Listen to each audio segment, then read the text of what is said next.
America, we're here with a good man, a very good man, USS Cole, former commander. That would be Kirk Lippold, commanding officer. You saved that ship when Al-Qaeda hit it. As a matter of fact, you and your crew, you saved it from sinking. It was very heroic what you did, and saved as many of your men as you could. But I want to talk about, obviously, Iran.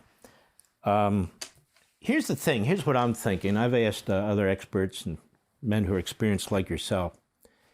Military, economic. Economic pressure has had a great effect, and it's had a great effect because of the military campaign that was waged prior to the economic campaign. Now, it appears that the Iranians are doing what they always do, which is slow walking. Maybe they're doing it because they have no choice. It really doesn't matter. But in order to get this over with, in order to defeat this regime, and let's make no mistake about it, that's what we have to do. We don't want to have nukes, we have to defeat the regime. How are we doing, and what else might we do?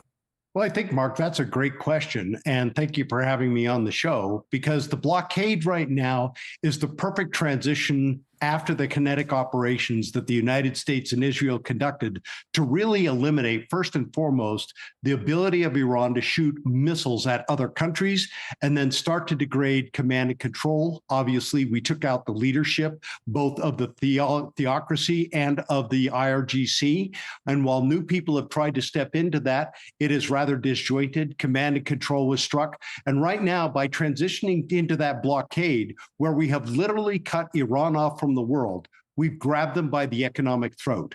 We have left the infrastructure for their future in that the oil industry is still there. But eventually, if Iran does not want to come to the table and negotiate that key component, which is no nuclear program or even the ability to keep centrifuges to enrich uranium, then their economy is eventually going to shut down. Their oil industry is going to be impacted, and they're going to learn that it does not work to try and build nuclear weapons, project power, and shoot ballistic missiles at other people, much less try and close off world trade through the Strait of Hormuz.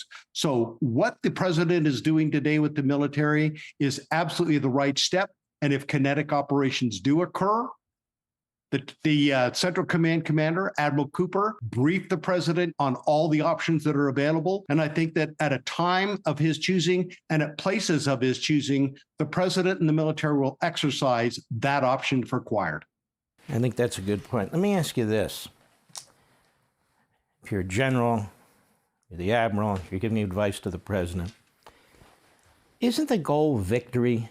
I mean, you can build up industrial sites later. We saw that in World War II.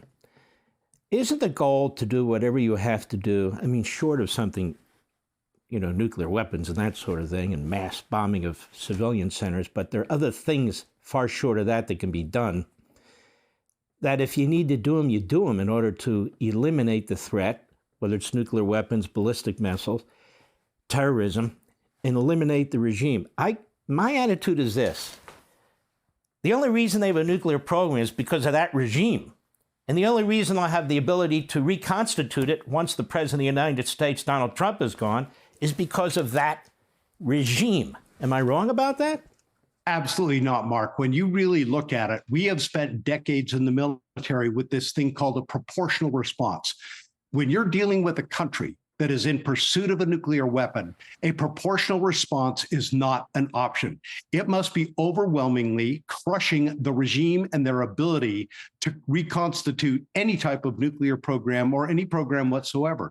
They have clearly shown as the #1 state sponsor of terrorism around the world, much less in the Middle East. They must be decisively defeated.